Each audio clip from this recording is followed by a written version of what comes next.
Assalamualaikum warahmatullahi wabarakatuh. Jadi kali ini aku akan membuat video pembelajaran mengenai statistik diferensial dengan subbab pengujian hipotesis rasio varians. Dan kali ini aku akan membahas mengenai pengujian klasifikasi dua arah dengan interaksi.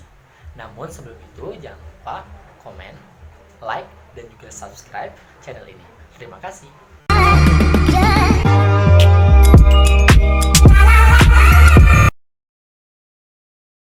Dalam menyelesaikan pengujian klasifikasi dua arah, maka ada beberapa langkah yang harus kita lakukan. Yang pertama adalah kita menentukan formulasi hipotesis terlebih dahulu sesuai dengan soal yang diberikan. Kemudian kita menentukan taraf nyata dan juga F-tabel. Kemudian kita akan menentukan kriteria pengujian dalam soal tersebut. Setelah menentukan kriteria pengujian, maka tahap selanjutnya adalah membuat analisis varian dalam bentuk tabel ANOVA. Dan langkah yang terakhir adalah menentukan kesimpulan apakah dalam soal tersebut diterima ataupun ditolak sesuai dengan tabel ANOVA dari soal tersebut.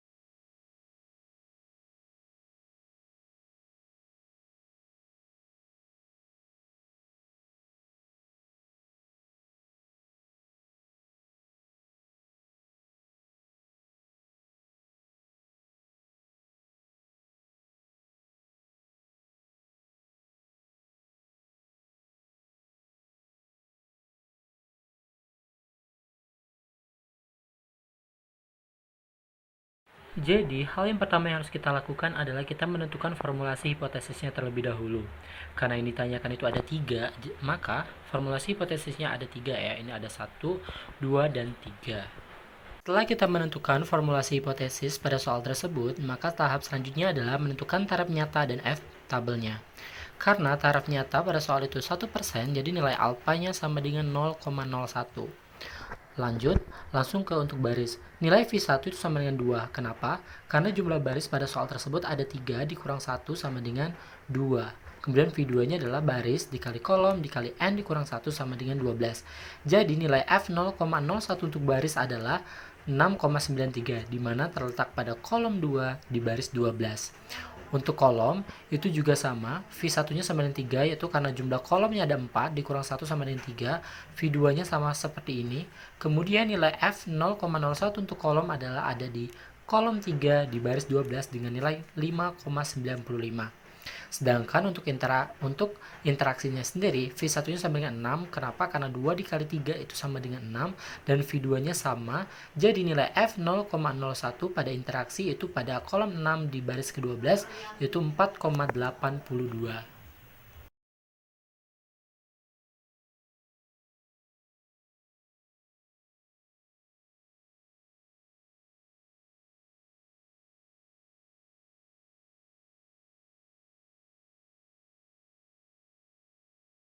Tahap berikutnya adalah kita menentukan kriteria pengujian pada soal tersebut.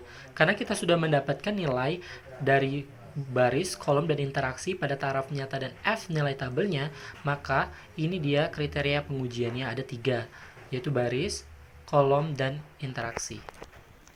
Tahap selanjutnya adalah kita menentukan analisis variance, di mana ini ada nilai 118, itu dapatnya dari mana? Jadi dapatnya itu dari sini, jadi 60 ditambah 58 itu sama dengan 118, jadi dan seterusnya. Kemudian kalian totalkan terlebih dahulu, lihat ini per baris, ini totalnya, kemudian per kolom, ini totalnya. Setelah kita mengetahui nilai total dari tabel sebelumnya, maka selanjutnya kita akan menentukan nilai JKT atau jumlah kuadrat total. Di sini ada 60 kuadrat ditambah 58 kuadrat dan seterusnya sampai 53 kuadrat. Dapatnya dari mana? Jadi dapatnya dari soal ini. Nah, jadi seluruh ini kalian kuadratkan 60 kuadrat, 58 kuadrat, 75 kuadrat dan seterusnya. Kemudian kalian jumlahkan, kemudian kalian kurangkan 1473 kuadrat dikurang 24, itu hasilnya 1373,6. Selanjutnya, kita akan mencari nilai JKB atau jumlah kuadrat baris. Jadi, kita menggunakan baris yang ini, 488, 541, 444. Jadi, kita kuadratkan terlebih dahulu, kemudian dapat 8, ini adalah jumlah kolom kan ada 4 dikali N, N-nya 2, jadi 4 kali 2 sama dengan 8. Kalian jumlahkan, kemudian kalian kurangkan dengan 1473 kuadrat dibagi 24. Dapatlah nilainya 589,7. Setelah kalian mendapatkan nilai JKB, kemudian kalian bisa mencari nilai JKK atau jumlah kuadrat kolom. Kalau tadi baris maka yang ini, sekarang kalau kolom kita pakai yang ini. Kita kuadratin semua, kemudian dibagi 6. Kenapa dibagi 6? Karena jumlah baris itu 3 dikali dengan N itu 2, jadi 3 kali 2 sama dengan 6. Kemudian kalian kurangkan dengan ini sama kayak ini tadi, dan hasilnya 88,8.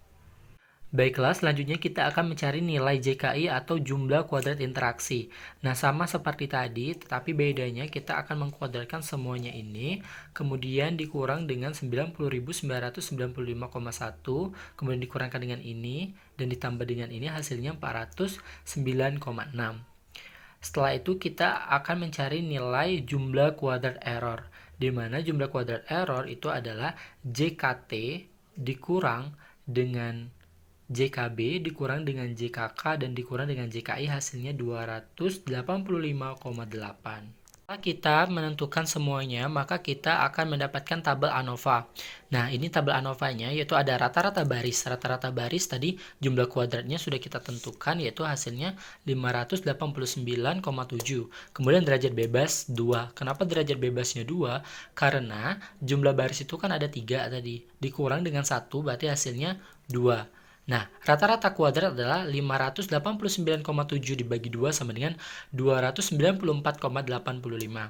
Sama, kemudian rata-rata kolomnya tadi sudah dapat 88,8. Derajat bebasnya adalah karena jumlah kolom ada 4, dikurang 1 sama dengan 3. 88,8 dibagi 3 sama dengan 29,6.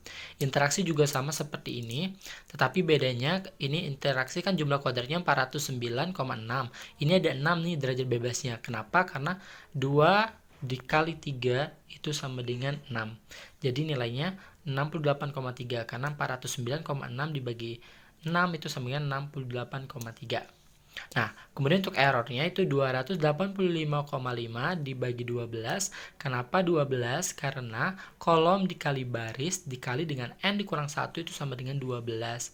Hasilnya 23,8. Lalu, dapat nilai F1 sama dengan 12,4 dari mana? Dapatnya adalah 294,85 dibagi dengan 23,8 hasilnya 12,4. F2-nya juga sama, 29,6 dibagi 23,8. Dan untuk F3, 68,3 itu dibagi dengan 23,8 hasilnya 2,87. Setelah kita mendapatkan nilai F1, F2, serta F3, maka tahap selanjutnya adalah kita tinggal menentukan kesimpulan. Jadi kesimpulannya untuk yang A itu adalah ditolak, H0 ditolak. Karena F0 itu lebih besar daripada nilai 6,93. Jadi ada perbedaan hasil rata-rata untuk pemberian ketiga jenis pupuk tersebut. Untuk yang B itu F0 lebih kecil dari 5,95. Jadi artinya H0 itu diterima. Dan yang C itu F0 itu lebih kecil dari 4,82, maka secara otomatis H0 itu diterima. Jadi tidak ada interaksi antara jenis pupuk yang diberikan dengan varietas padi yang digunakan. Baiklah, cukup sekian pembahasan kita kali ini mengenai pengujian klasifikasi dua arah dengan interaksi. Apabila ada yang ingin ditanyakan, kalian bisa tanyakan di kolom komentar atau kalian bisa hubungin saya di Instagram saya di sini. Dan saya akhiri, wassalamualaikum warahmatullahi wabarakatuh.